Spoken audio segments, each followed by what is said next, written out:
তারপরে কিছু ঘাস খাই। আবার মুরগিগুলো আমি আবার খাঁচার ভিতরে ভরে রাখি, বাহিরে রাখি দিনে, রাত্রে আবার ঘরে নিয়ে রেখে দিই। আসসালামু আলাইকুম। আপনারা দেখতে পাচ্ছেন আমি খাঁচার ভিতরে মুরগি লালন পালন করতেছি।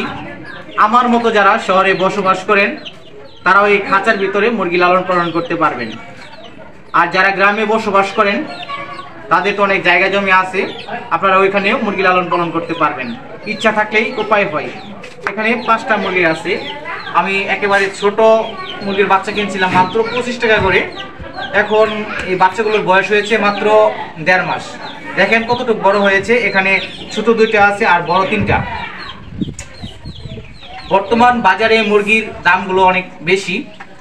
আপনারা যদি এভাবে মুরগি লালন পালন করেন তাহলে আর বাজার থেকে মুরগি কিনতে হবে না, আপনারা নিজেরাই এভাবে মুরগি লালন পালন করে খেতে পারবেন।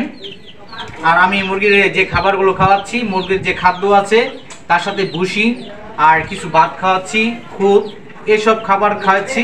আর আমি মুরগিগুলো বিকালবেলা এই খাঁচা থেকে আমি এই দিক থেকে খুলে মুরগিগুলো এভাবে ছেড়ে দিই, তারপরে কিছু ঘাস খাই।